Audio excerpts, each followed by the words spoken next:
और अगला प्रश्न जो हम लेंगे ये दिल्ली से है। ये सवाल हरविंदर जी की तरफ से है और इनका सवाल जिस तरह से हम कुछ देर पहले डिस्कस कर रहे थे कि डिस्क्लोजर्स जो हैं कितने इंपॉर्टेंट रहते हैं, जो आप सही दें, इनका सवाल उन्हीं लाइंस पर है। डॉक्टर साहब, इन्होंने 2 साल पहले टर्म प्लान के लिए ऑप्ट किया था। उस समय जो इनकी हेल्थ कंडीशन थी, इन्होंने फुली जो भी प्रॉपरली डिस्क्लोजर्स थे सही तरह से दिए।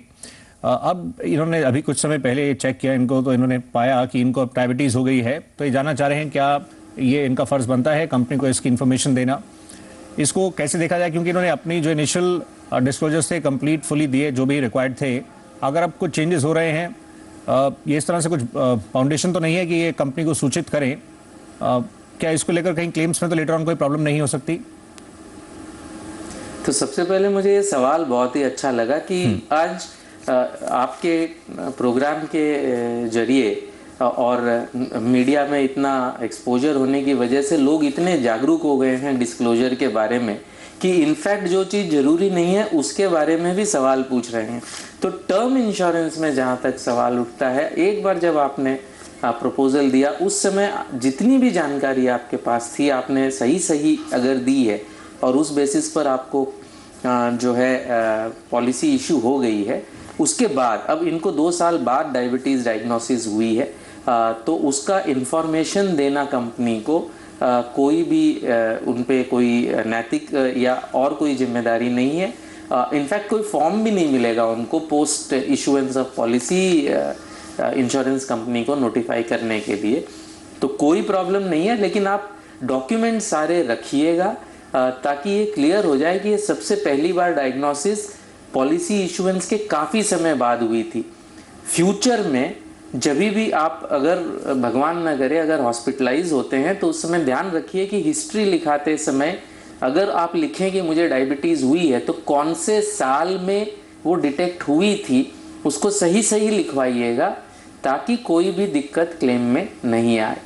जी, तो एक कॉन्ट्रैक्ट होता है अटमोस्ट गुड फेथ का, आपने सही तरह से सब कुछ डिस्क्लोज किया और आप अभी भी सही लाइंस पर सोच रहे हैं, लेकिन अभी उतना रिक्वायर्ड नहीं है, तो इस तरह से आप इसको लेकर बढ़ सकते हैं। लेकिन रुंगटा साहब, अगर बाकी व्यूअर्स को आप समझा सकें, इनिशियली कुछ प्रॉब्लम हो और वो उसको डिस्क्लोज ना करें और सोचें कि हम ऐसे ही आगे बढ़ जाते हैं, उन केसेस में ज़रूर जो हम देखते हैं क्लेम्स रिजेक्ट हो जाते हैं, वो डिस्क्लोजर जब फुली नहीं होता और कुछ छुपाया जाता है, उन्हीं केसेस में होता है ज़्यादातर।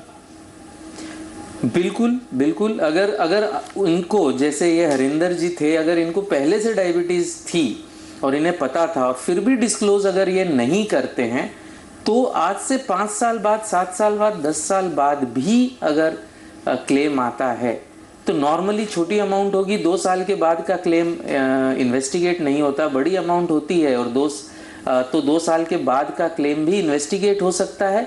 और जो चीज़ छुपाई गई थी, अगर इंश्योरेंस कंपनी ये प्रूव कर सकता है कि हमसे ये बात छुपाई गई और इसकी वजह से डेथ हुई, 2 चीज़ उनको प्रूव करनी पड़ेगी कि कोई बात जो बतानी चाहिए थी नहीं बताई गई थी और उसी चीज़ के वजह से डेथ हुई। अगर ये दोनों चीज़ इंश्योरेंस कंपनी प्रूव कर सकता है तो इवन 5, 7, 10 साल के बाद भी आपका क्लेम जो है डिनाई हो सकता है। तो इंश्योरेंस कंपनी से बिना सब कुछ डिस्क्लोज करे इंश्योरेंस पॉलिसी लेना अपना पैसा जाया करना है। अब ये रिस्क आप इंश्योरेंस लेते हैं अपने मन के सेटिस्फैक्शन के लिए, आप ये होप करते हैं कि ये इंश्योरेंस का पैसा मुझे कभी क्लेम ना करना पड़े, और अगर वही मन का सेटिस्फैक्शन आपके मन में अगर डाउट रहेगा कि मैंने डिस्क्लोज नहीं किया, क्या मेरी फैमिली को क्लेम में प्रॉब्लम आएगी, तो आपको वो मिला कहाँ जिस चीज़ के लिए आपने पैसा दिया।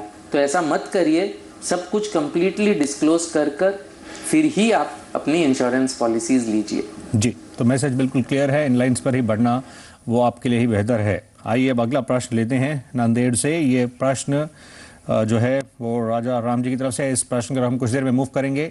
मेनवाइल जो नेक्स्ट व्यूअर है उनसे कॉन्टैक्ट एस्टैब्लिश हो गया है।